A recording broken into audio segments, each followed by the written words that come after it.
déjà été obtenue. Comprenez? Parce que Jésus a mené la bataille générale, il a remporté la guerre. Maintenant, nous avons des séquences de bataille dont la victoire est déjà obtenue d'avance. Et j'annonce à quelqu'un ce matin que même pour ta vie, au-delà des épreuves que tu traverses, la victoire est déjà obtenue. Est-ce que je parle à quelqu'un? Pourquoi? Parce que la victoire, quand la Bible dit que la victoire qui triomphe du monde, c'est notre foi, c'est très profond, c'est très profond. Maintenant, la deuxième dimension, c'est quoi? C'est que Dieu nous donne la victoire à travers l'œuvre de Christ. Dans 1 Corinthiens chapitre 15 au verset 57, il est déclaré, 1 Corinthiens chapitre 15 verset 57, mais grâce soit rendue à Dieu qui nous donne la victoire par notre Seigneur Jésus-Christ. Il ne nous donne pas la victoire par nos efforts, il nous donne la victoire par notre Seigneur Jésus-Christ. Ça veut dire que l'œuvre de Jésus sur la croix, parce que je dis ces choses, je les répète seulement pour que chaque fois que vous engagez dans une bataille de Dieu, ne vous engagez pas comme si c'est votre bataille. Nous n'avons pas une bataille. Nous réellement, on n'a pas un problème avec le diable. Celui qui a un problème avec le diable, c'est Dieu. Et Dieu l'a vaincu. Et dès le moment où Dieu nous a rachetés, le diable a commencé à avoir les problèmes avec nous. Ça veut dire que le diable a les problèmes avec nous parce qu'il a été déclassé et Dieu nous a positionnés. Et nous sommes devenus sa cible. Ça veut dire que le diable est un esprit à la dimension des esprits. Maintenant, Dieu donc, qui l'a vaincu, nous a donné cette victoire. Et nous a établi par son esprit. Ça veut dire quoi? Ça veut dire maintenant que lorsqu'il nous envoie aller combattre le monde des ténèbres, il ne nous combat pas comme si c'était une affaire entre nous et le diable. Il nous combat comme si c'était une affaire entre Dieu et le diable, mais mandaté par nous. Vous savez, la Bible dit que Michel et ses anges combattirent le dragon. Michel et ses anges, c'est qui?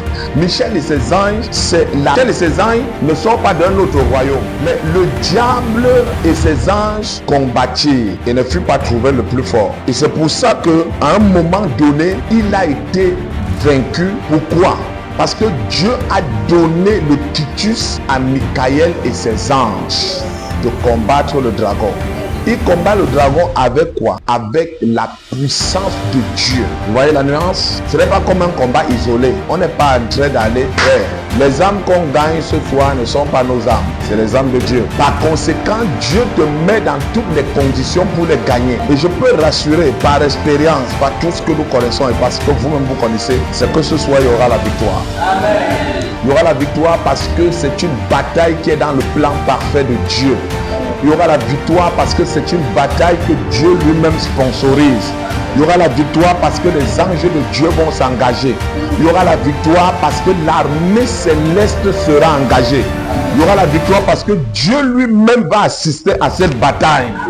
Il n'y a pas de bataille où Dieu assiste et il est vaincu. Sauf si Dieu n'est pas venu. Ça veut dire que ce n'était pas sa volonté. Mais s'il y a une chose qui est la volonté parfaite de Dieu, c'est que l'enfer soit vidé pour que le ciel soit peuplé. Donc, tout ce que nous avons besoin, nous l'avons déjà obtenu. Le nom de Jésus, la puissance de Dieu, le sang de Dieu et toutes les âmes célestes sont engagées dans cette bataille. Est-ce que je parle à quelqu'un? Maintenant, la seule chose qui peut t'exclure de cette bataille, c'est ton état. Ce n'est pas le problème, c'est ton état. Ça veut dire que Israël avait un combat contre Haï. Et ils se sont rangés en bataille, ils sont partis combattre. Et les gens de Haï ont battu Israël correctement. Josué, dépassé par cette défaite, dit mais c'est pas possible. Comment ça peut se passer que le peuple de l'Éternel soit battu par la petite ville? Transforme à autre chose. L'onction te change. L'onction t'investisse. L'onction t'investisse. Reçois le pouvoir de guérir. Reçois le pouvoir de délivrer. Reçois le pouvoir de sauver. Au nom de Jésus. Au nom de Jésus. Au nom de Jésus. Tu reçois le plein pouvoir d'opérer dans le surnaturel. Au nom de Jésus de Nazareth, je l'ai déclaré. Donne un amen comme le tonnerre.